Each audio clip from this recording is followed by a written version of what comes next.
வணக்கம். சற்று முன் கிடைக்கப்பெற்ற மிக மிக முக்கியமான செய்தி ஒன்று வெளியாகி உள்ளது.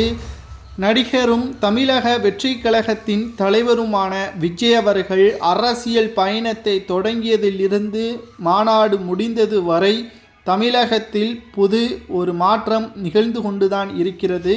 அம்பேத்கர் நூல் வெளியீட்டு விழா ஒன்றை மட்டும் கலந்து கொண்ட விஜய் அவர்கள் விடுதலை சிறுத்தை கட்சியிலிருந்து ஆதவ் அர்ஜுனா பொதுச் செயலாளர் அவர்கள் இடைக்கால நீக்கம் 6 மாதத்திற்கு செய்யப்பட்டார். அதற்கு பிறகு தானாக முன்வந்து தனது பதவியை ராஜினாமா செய்து கட்சியிலிருந்தும் விலகிவிட்டார் ஆதவ் அர்ஜுனா அவர்கள். அடுத்து அவர் எந்த கட்சியில் இணைவார் என்பது பொறுத்திருந்து தெரிய வரும் என்ற தகவலும் வெளியாகி உள்ளது.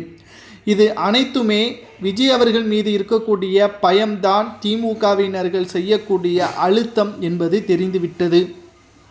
எப்படி திராவிட முன்னேற்ற கழகத்திடம் இருந்து கலைஞர் அவர்களை எதிர்த்து எம்ஜிஆர் அவர்கள் வெளியே வந்து அண்ணா திராவிட முன்னேற்ற கழகத்தை தொடங்கினாரோ, அதேபோல்தான் தற்பொழுது தமிழகத்தில் திமுகவை எதிர்த்து தமிழக வெற்றி கழகத்தை தொடங்கியுள்ளார் தளபதி விஜய் அவர்கள். மேலும் மாநாட்டில் திமுகவை எதிர்த்து விட்டார் என்று திமுகவின் அமைச்சர்கள் கூறி வருகிறார்கள். தமிழகத்தில் ஆளும் கட்சியை எதிர்த்தால் மட்டும்தான், அவர்களது குறைகளை கூறினால் மட்டும்தான் மக்கள் தெளிவடைவார்கள் என்று கூடவா அவர்களுக்கு தெரியாது என்ற கேள்விகளும் தற்பொழுது முன்வைக்கப்பட்டு வருகிறது.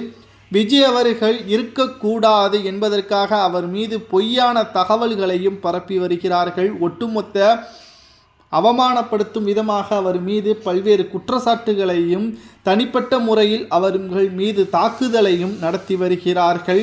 மேலும் மேடையில் விஜய் அவர்களை கொலை செய்வதற்கு கூட தயங்க மாட்டோம் என்று திமுகவின் பேச்சாளர்கள் வெளியிட்டுள்ள அறிவிப்பு தான் தற்பொழுது பேசும் பொருளாகவும், தமிழகத்தில் கருத்து சுதந்திரம் ஜனநாயக கடமை கிடையாதா என்ற ஒரு கேள்வியும் இங்கு முன்வைக்கப்பட்டு வருகிறது.